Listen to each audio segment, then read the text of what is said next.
Hello and welcome back to the lab. So look what showed up on my front porch this morning.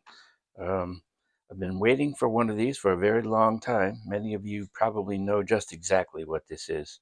The Hewlett-Packard 200CD Wide Range Oscillator. I've wanted one of these for many, many years, actually, but there were some other priorities, and I just hadn't gotten around to purchasing one of them. Um, So it's a tube-based oscillator, of course. It's a variation of HP's original 200A oscillator that Bill Hewlett and Dave Packard built in the now infamous garage in Palo Alto, California, back in the 1930s for Walt Disney, right? So this instrument was built starting in the 1950s, early 1950s, all the way through the mid 1980s, almost 30 years, they manufactured this tube-based oscillator. And I've always wanted one, but I never got around to purchasing one. So now I have one. Appears to be in pretty good shape. I have not plugged it in or turned it on yet. I know that some of you will probably want to warn me that I should bring it up slowly on a variac or use an isolation transformer or replace all the electrolytic capacitors or check their ESR values or whatever. I'm going to ignore all that nonsense. I'm just going to live dangerously and plug it in and turn it on, and we'll see what we can see. Let's fire it up. Hopefully there won't be any actual fire, but here we go. Let's plug it in. There it goes. Okay, now I have it's a 600 ohm output impedance, so I have a 600 ohm termination. I'm going to plug it across the output, and let's plug it into my scope and see if we have a signal. Oh, looking at the scope. Wow.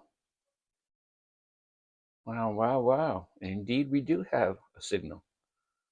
Let me get you focused on the scope and you can see what I can see. Be right back. Okay, so we're focused on the scope now, and look at that. We have output. It's set to the 100 hertz range, times 100 range, and number 5 on the dial, so it's 500 hertz, it should be. And at maximum output, we're talking about, it looks like 45 volts peak to peak, something like that. Wow, that's a lot of power. That's a lot of power. We can dial it down. Whoops. You see the output level pot is pretty noisy. We're going to have to clean that, but it is indeed oscillating very nicely. Very nice. All right, let's try all the ranges. Now the range switch, of course, also looks like it's going to need to be cleaned. There's the times 10 hertz range, the times 1 hertz range. Goes all the way down to 5 hertz. Okay. Times 1000 hertz. Ooh, we got to wiggle the switch a little bit there to make that switch work. Make that range work. Yeah, it's pretty questionable right there. And the times 10 kilohertz range, all the way up to 600 kilohertz. It's oscillating. We got one kind of flaky range, and we got a flaky amplitude pot, but the instrument is oscillating and working. Wow, I'm very impressed. Um, yeah, we'll notice that the instrument wobbles a little bit. Apparently, it looks like it's been dropped, and the frame is a little bit bent. I don't know if it was dropped while being shipped here, or who knows. But I might be able to kind of bend it back into place and work on that a little bit. Um, Seems to be bent in one particular spot. All right, and we have, of course, some stickers from the original owner. Looks like What does that say? Cal Poly State University. Last calibrated in 1986. Very interesting. All right. It's also got, looks like the original leather handle in reasonably good condition. I wouldn't try to lift this thing by the leather handle because these things are probably pretty brittle and it could rip out and drop the whole thing. So I wouldn't really trust the leather handle. But it looks like it's in pretty good shape, and they have stenciled on some markings on the side. I don't think I'll be able to get that paint off. Perhaps I could maybe try, but I don't want to damage it. And refinishing the entire case is probably out of the question. I'm not an expert painter by any means, but really, my very first piece of tube equipment, valve equipment, uh, in my lab, with a couple of exceptions. All the CRTs, of course, are valves, are tubes, and I do have a new Vista in my 3400, and I also have some power tubes in my 746A power amplifier for my AC calibrator, my 745A AC calibrator.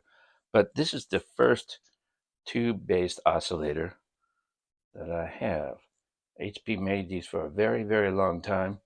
This is the model that, of course, has the light bulb inside that's used as a temperature dependent resistor or a voltage dependent resistor as part of the Wien bridge circuit. And we can open it up and take a look at that. So let's do that. Okay, so this is what it looks like inside. I removed the two screws from the back of the cabinet, and it slides out from the front, and it's really quite dusty, pretty dirty inside. We have a triple gang capacitor. Um, what often happens with these capacitors is this little gray plastic insulator develops little cracks in it and can cause problems with these things. I don't see any evidence of that with this particular one. Luckily, I think she's in pretty good shape. If you look at the tubes, here's a 6AU6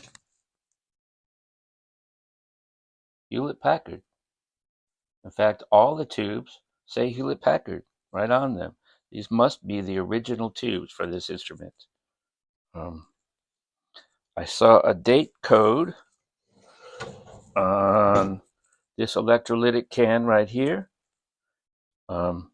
Indicates that capacitor at least was made in 1966. So she's still in really good shape. If you look very carefully, there might be a little bit of bulge on this one. Maybe not. Maybe it's just the way the light is reflecting. I might want to test those capacitors, but I think they're probably just fine, actuality. This is another Hewlett Packard tube, 6CW5 tube. Come on. There we go. Made in Holland. Hewlett Packard by Amperex. I'm sure it's the original tube. Obviously, they're still working just fine.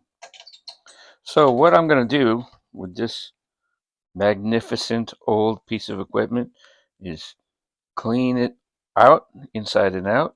I'm going to try to fix the little bend in the chassis, remove all these goofy stickers off the front and so forth.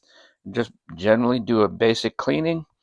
I'm going to need to clean the contacts on the amplitude pot and the contacts on the range switch, on the frequency range switch, and maybe do a little realignment and get it in tip-top shape. You can see this model has the solid state rectifier diodes. It does not have a rectifier tube in it. Those look like pretty old diodes, 1966, I guess. But it does have the solid state rectifier diodes, and it looks like just the four tubes. HP made this for almost 30 years, and so there were countless variations on the same oscillator circuit during that time frame, of course. Um, I worked on many of these when I worked at HP back in the 1980s, and they were already, old by that time, of course. But obviously, still running. This one is, 60 years old and still runs like the day it was new. A little bit of cleaning and it ought to be just like brand new. So I brought it out into my garage, and we're going to try to blow some of the dirt off of it with my air compressor. Let's see how it goes. I don't know. I probably won't be able to video this, but let's try that.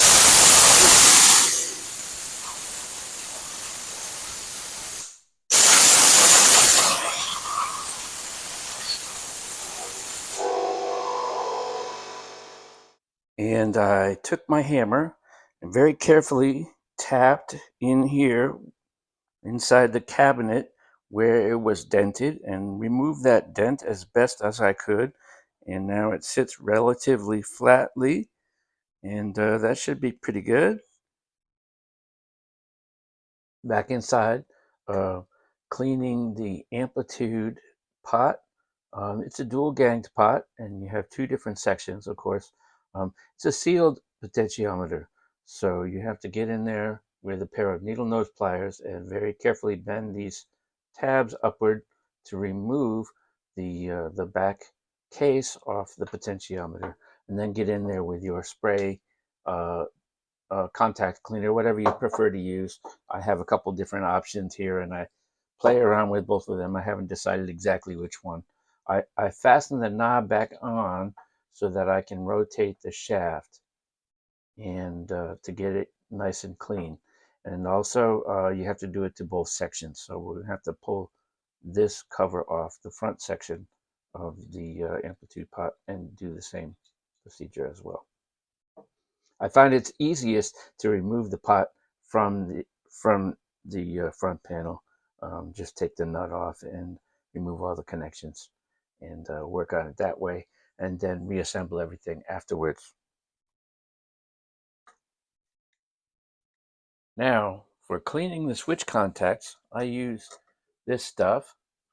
Um, People say that you shouldn't use that, but it works really well, especially for me, on especially on silver-plated contacts, which I think that this is what these are. I dip in a Q-tip into the tarnish remover and get in there and very carefully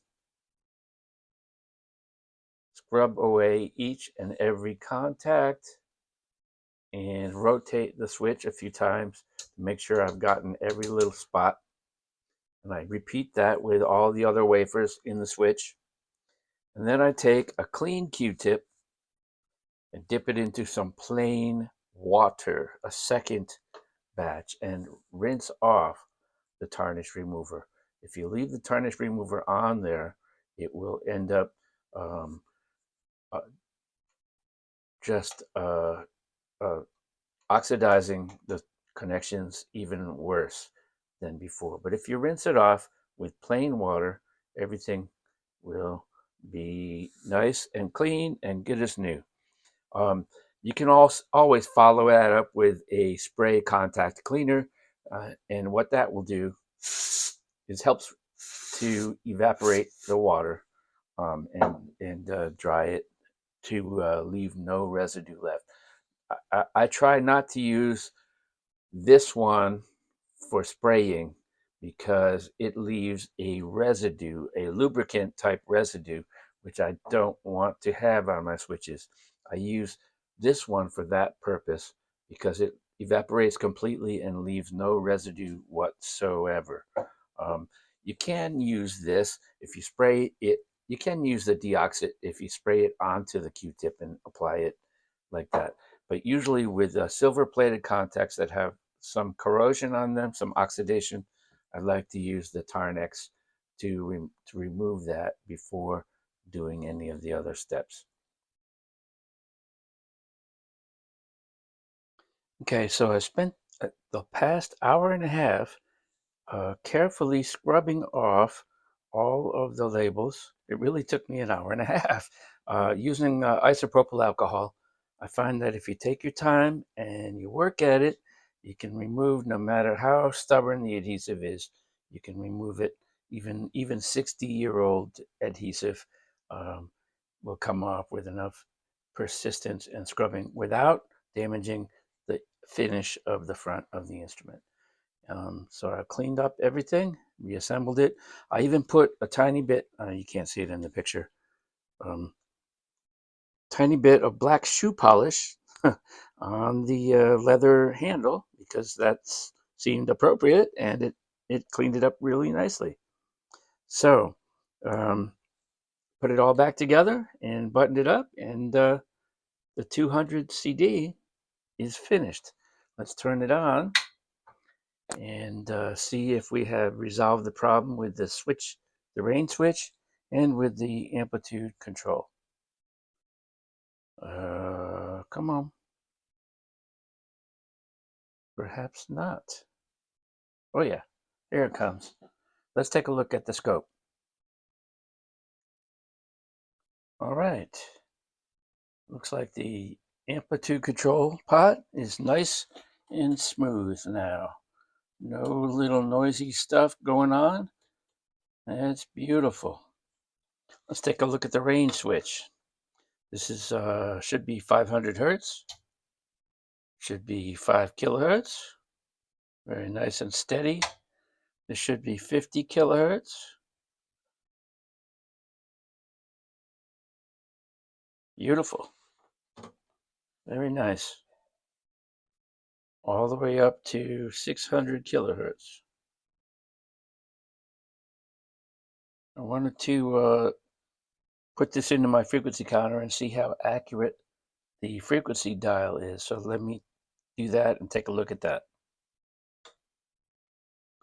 Okay, so we're plugged into my frequency counter now, and it's set to 500 hertz, and looks like it reads 499 hertz. That's pretty close. Let's dial it all to the other end of that range. This should be 6 kilohertz right here. 6.079. It's a little more than 1% high. Okay, that's probably okay. I'm not sure what the specs are on this particular unit, but a little more than 1% is probably within spec. Right in the middle of the dial at 1 kilohertz, it reads right in the middle of the dial at 1 kilohertz. Very good. Let's click it up to the next range. This should be 10 kilohertz. 10.03. About 0.3% high. Let's go up to 100 kilohertz. 100.5. Very, very slightly high, but overall very good, very good. Dial it all the way up to the highest frequency.